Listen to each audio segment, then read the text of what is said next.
ഇന്നത്തെ നമ്മുടെ ചിന്താവിഷയം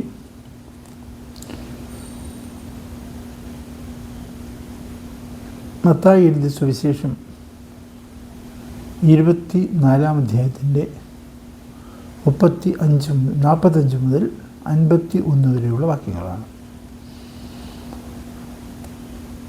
ഈ വാക്യങ്ങൾ വ്യക്തമായി മനസ്സിലാക്കാൻ ഇത് യേശു അരുളി ചെയ്ത സന്ദർഭം നമ്മൾ അറിഞ്ഞിരിക്കണം. യേശു ജെറുസലേമിലേക്ക് രാജകീയമായി പ്രവേശിച്ചതിന് ശേഷം നൽകുന്ന അതിപ്രധാനമായ ചില ഉപദേശങ്ങളിലും നിർദ്ദേശങ്ങളിലും പെട്ട ഒരു ഭാഗമാണ് ഈ 24-ാം അധ്യായത്തിൻ്റെ 45 മുതൽ 51 വരെയുള്ള വാക്യങ്ങൾ. നമ്മുടെ കർത്താവ് തൻ്റെ ദൗത്യം ജെറുസലേമിൽ അവസാനിപ്പിക്കുകയാണ്. യേശുവിൻ്റെ ദൗത്യത്തിൻ്റെ കൺക്ലൂഷൻ എന്ന് വേണമെങ്കിൽ പറയാം ജെറുസലേമിലെ യേശുവിൻ്റെ മിനിസ്ട്രി. ഗലീലായിൽ തുടങ്ങി മുന്നോട്ട് നീങ്ങി ജെറുസലേമിൽ എത്തിച്ചേർന്നപ്പോൾ അവിടെ കണ്ട ചില പ്രശ്നങ്ങൾ അത് യേശു എടുത്തു പറയുകയാണ് ഈ വാക്യങ്ങളിലൂടെ. ഈ വാക്യങ്ങളിൽ യേശു ഒരു യജമാനൻ തൻ്റെ ഭവനത്തിലുള്ള ആളുകൾക്ക് കൃത്യസമയത്ത് ഭക്ഷണം കൊടുക്കാൻ നിയമിച്ചാക്കിയ ഭൃത്യന്മാരെ പറ്റിയാണ് പറയുന്നത്. യജമാനൻ്റെ നിർദ്ദേശം അനുസരിച്ച് പ്രവർത്തിച്ച ശിഷ്യന്മാർ, നിർദ്ദേശത്തിന് വിരുദ്ധമായി പ്രവർത്തിച്ച ശിഷ്യന്മാർ, ഈ രണ്ട് കൂട്ടർക്കുമുള്ളതായ പ്രതിഫലം, ഇതൊക്കെയാണ് ഈ സുവിശേഷ ഭാഗത്ത് നമുക്ക് കാണാൻ കഴിയുന്നത്. നമ്മുടെ കർത്താവ് ഇത് സംസാരിക്കുമ്പോൾ ഏറ്റവും ആദ്യമായി യേശു ഉദ്ദേശിക്കുന്നത് യഹൂദ ജനത്തിൻ്റെ നേതാക്കന്മാരായ യഹൂദ പുരോഹിതന്മാരും രാജാക്കന്മാരും ഒക്കെയാണ്. ജെറുസലേമിൽ രാജാക്കന്മാർ അല്ല ഉണ്ടായിരുന്നത്, പ്രൊക്രേറ്റർമാരായിരുന്നു ഉണ്ടായിരുന്നത്. റോമിൽ നിന്ന് നിയമിക്കുന്ന പ്രൊക്രേറ്റർമാർ. എന്നാൽ അവരും ദൈവജനത്തിൻ്റെ സേവകരാകാൻ വേണ്ടിയാണ് നിയമിക്കപ്പെട്ടിരിക്കുന്നത്. അപ്പോൾ യേശു പറയുന്നു, തൻ്റെ ഭവനത്തിൽ ഉള്ളവർക്ക് കൃത്യസമയത്ത് ഭക്ഷണം കൊടുക്കാൻ യജമാനൻ നിയമിച്ച് ആക്കിയ ഭൃത്യൻ ആരാണ്? ആ ഭൃത്യനെ യജമാനൻ എന്തു ചെയ്യും? അങ്ങനെ തൻ്റെ ഇംഗിതം അനുസരിച്ച് പ്രവർത്തിക്കുന്ന ആ ഭൃത്യനെ യജമാനൻ കൂടുതൽ ഉന്നതമായ സ്ഥാനങ്ങളിലേക്ക് ഉയർത്തും. അവൻ കൂടുതൽ ബഹുമാന്യനായിത്തീരും. എന്നാൽ യജമാനൻ്റെ ഇഷ്ടമനുസരിക്കാത്ത, അതിന് വിരുദ്ധമായി പ്രവർത്തിക്കുന്ന ശിഷ്യന്മാർക്കെന്ത് ലഭിക്കും? അവരെ കപട നാട്യക്കാരുടെ കൂട്ടത്തിൽ തള്ളുകയും അവിടെ കരച്ചിലും പല്ലുകടിയും ഉണ്ടായിരിക്കുകയും ചെയ്യും എന്നാണ് യേശു പറയുന്നത്. ഈ വാക്യങ്ങളുടെ ആദ്യത്തെ അർത്ഥം യഹൂദന്മാരുടെ നിയമപാലകരും മതസംബന്ധമായ കാര്യങ്ങളിൽ അവരെ നയിക്കുന്നവരുമൊക്കെ ആയിരുന്ന പുരോഹിതന്മാരെ പറ്റിയാണ് ഒരർത്ഥത്തിൽ ഒരളവിൽ രാജാക്കന്മാരെയും ഇവിടെ ഉദ്ദേശിക്കുന്നുണ്ട്. കാരണം ദൈവം രാജാക്കന്മാരെ യഹൂദന്മാർക്ക് കൊടുത്തത് ഭരിക്കാനല്ല, ജനങ്ങളെ നയിക്കാനാണ്, ജനങ്ങളെ സഹായിക്കാനാണ്, ജനങ്ങളെ നല്ല വഴിയിൽ നടത്താനാണ്. അപ്പോൾ യേശുവിൻ്റെ മനസ്സിൽ ഇത് പറയുമ്പോഴുള്ള പ്രധാനപ്പെട്ട ചിത്രം തങ്ങളുടെ ദൈവദത്തമായ ദൗത്യം നിർവഹിക്കാതെ കഴിയുന്ന യഹൂദ പ്രമാണിമാരെ പറ്റിയാണ്. നമ്മുടെ കർത്താവ് 5 അപ്പം 5000 പേർക്ക് വേണ്ടി വർദ്ധിപ്പിച്ചു കൊടുത്ത രംഗത്ത് മർക്കോസിൻ്റെ സുവിശേഷം 6-ാം അധ്യായം, ആ അത്ഭുതത്തിന് ആമുഖമായിട്ട് സുവിശേഷകൻ ഇങ്ങനെ പറയുന്നുണ്ട്: അവൻ വഞ്ചിയിൽ നിന്ന് കരയ്ക്ക് കയറി ജനക്കൂട്ടത്തെ കണ്ടപ്പോൾ അവൻ അവരോട് സഹതാപമുണ്ടായി. കാരണം അവർ ഇടയനില്ലാത്ത ആടുകളെപ്പോലെയായിരുന്നു. യേശു ഉദ്ദേശിക്കുന്നത് മറ്റൊന്നുമല്ല, ജനങ്ങളെ, ദൈവത്തിൻ്റെ അജഗണത്തെ ശുശ്രൂഷിക്കാൻ വേണ്ടി, പരിപാലിക്കാൻ വേണ്ടി ഏൽപ്പിച്ച ആ ജോലിക്കാർ അവർ ചെയ്യേണ്ടതായ കടമ നിർവഹിച്ചില്ല. അങ്ങനെ ജനങ്ങൾ ഇടയനില്ലാത്ത ആടുകളെ പോലെ ഛിന്ന ഭിന്നമായിരുന്നു. അവരുടെ ശക്തി വേണ്ടവണ്ണം നന്മയ്ക്ക് വേണ്ടി ഉപയോഗിക്കുവാൻ അവർക്ക് കഴിഞ്ഞില്ല എന്നൊക്കെയാണ്.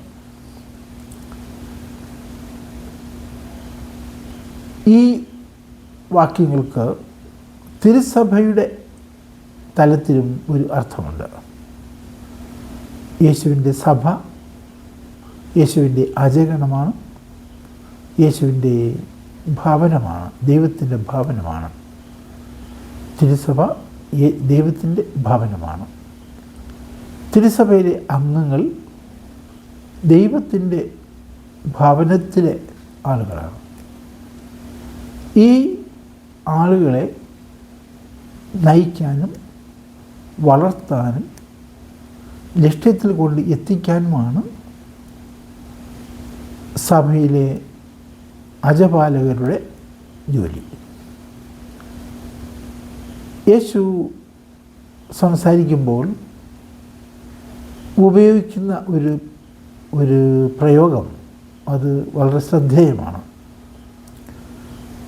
പത്രോസിനെ സഭയുടെ ഇടയനായിട്ട് അല്ലെങ്കിൽ മേയ്പ്പുകാരനായിട്ട് നിയോഗിക്കുന്ന സമയത്ത് യോഹന്നാന്റെ സുവിശേഷം 21-ാം അധ്യായം യേശു പത്രോസിനോട് പറയുന്നത്, നീ എന്നെ സ്നേഹിക്കുന്നുവോ ഇവരെക്കാൾ അധികമായി. എന്നിട്ട് സ്നേഹിക്കുന്നു എന്ന് പറയുന്ന പത്രോസിന് യേശു കൊടുക്കുന്ന നിർദ്ദേശം എന്താണ്? നീ എൻ്റെ ആടുകളെ മേയ്ക്കുക. ആടുകൾ എൻ്റേതാണ്, യേശുവിൻ്റേതാണ്.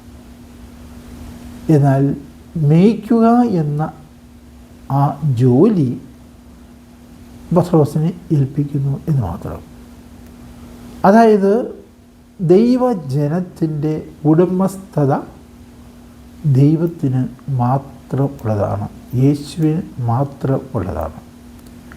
ആ ഉടമസ്ഥത അവകാശപ്പെടാൻ ഒരു മനുഷ്യനും സാധ്യമല്ല. ഈ ദൈവത്തിൻ്റെ ഉടമസ്ഥതയിലുള്ള അജഗണത്തെ പരിപാലിക്കുക, വളർത്തുക, അതാണ് എല്ലാ സഭയിലെ ശുശ്രൂഷകളുടെയും അർത്ഥം.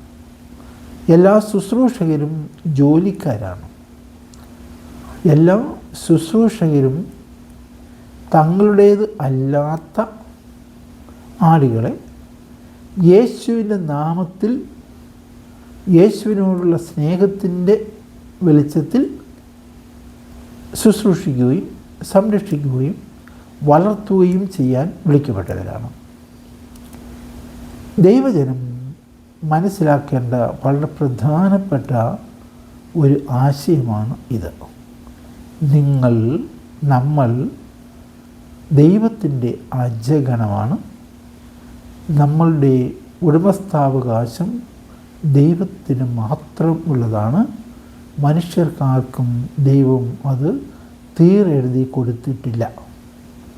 അതുകൊണ്ട് വിശ്വാസികൾ സ്വതന്ത്ര ചിന്തയോടുകൂടിയാണ് സഭയിൽ പ്രവർത്തിക്കേണ്ടത്. മറ്റാരുടെയോ വകയാണ് തങ്ങൾ എന്ന് ചിന്തിക്കാതെ ദൈവത്തിൻ്റെ മാത്രം വകയാണ് തങ്ങൾ എന്ന് ചിന്തിച്ചുകൊണ്ട് പ്രവർത്തിക്കുന്നത് നമ്മുടെ സ്വാതന്ത്ര്യം സംരക്ഷിക്കാൻ അത്യാവശ്യമാണ്. ഈ വാക്യങ്ങൾ എല്ലാ ഇടയന്മാർക്കുമുള്ള താക്കീതാണ്. ഒരു വൈദികനോ മെത്രാനോ മാർപ്പാപ്പയോ തിരുസഭയിലെ അംഗങ്ങളെ തങ്ങളുടെ സ്വത്തായിട്ട്, അതായത് തങ്ങളുടെ അവകാശമായിട്ട് കണക്കാക്കാൻ പാടില്ല. ഉടമസ്ഥാവകാശം തങ്ങൾക്ക് ഇല്ല എന്നും, എന്നാൽ ദൈവത്തിൻ്റെ യേശുവിനോടുള്ളതായ സ്നേഹത്തിൻ്റെ അടിസ്ഥാനത്തിൽ യേശുവിന് വേണ്ടി ജനങ്ങളെ പാലിക്കുക എന്നുള്ളത് മാത്രമാണ് എല്ലാ അജപാലകരുടെയും ദൗത്യവും അവകാശവും. യേശു ഒരിക്കലും തൻ്റെ അജഗണത്തെ മറ്റുള്ളവർക്ക് തീരെഴുതി കൊടുത്തിട്ടില്ല. യോഹന്നാന്റെ സുവിശേഷം 10-ാം അധ്യായത്തിൽ യേശു തന്നെപ്പറ്റി തന്നെ പറയുന്നത്, ഞാൻ നല്ല ഇടയനാണ്. നല്ല ഇടയൻ ആടുകൾക്ക് വേണ്ടി തൻ്റെ ജീവൻ വയ്ക്കുന്നു, ജീവൻ സമർപ്പിക്കുന്നു. എന്നാൽ ഈ ആടിനെ സൂക്ഷിക്കുവാൻ, സംരക്ഷിക്കുവാൻ, ശുശ്രൂഷിക്കുവാൻ യേശു ചില ആളുകളെയൊക്കെ ഉപയോഗപ്പെടുത്തിയിട്ടുണ്ട്. അപ്പോൾ ഇന്നത്തെ ഈ വാക്യങ്ങൾക്ക് ഒരു പ്രധാന അർത്ഥം അല്ലെങ്കിൽ ഒരു പ്രധാന ലക്ഷ്യം അജപാലകർ ആത്മശോധന ചെയ്യണം എന്ന് പറയാനാണ്. ആരും ദൈവത്തിൻ്റെ ആടുകളെ സ്വന്തം അവകാശമെന്ന നിലയിൽ, തങ്ങൾക്ക് ഉടമസ്ഥതയുണ്ട് എന്ന നിലയിൽ അവരോട് പെരുമാറാൻ പാടില്ല. മനസ്സാക്ഷി ശരിയായ രീതിയിൽ സൂക്ഷിച്ചുകൊണ്ട് തങ്ങളുടെ ഉത്തരവാദിത്വം എങ്ങനെയാണ് തങ്ങൾ നിർവഹിക്കുന്നത് എന്ന് ചിന്തിച്ചുകൊണ്ട് അജപാലകർ സഭയിൽ പ്രവർത്തിക്കണം. അതല്ലെങ്കിൽ ആ അജപാലനം ദൈവഹിതമനുസരിച്ചുള്ള അജപാലനം ആയിരിക്കുകയില്ല. വിശ്വാസികൾക്ക് നൽകുന്നതായ ഉപദേശം, നിങ്ങൾ സ്വതന്ത്രരാണ്, നിങ്ങൾ യേശുവിൻ്റെ സ്വന്തമാണ്, മറ്റാരുടേതുമല്ല, യേശുവിൻ്റേത് മാത്രം.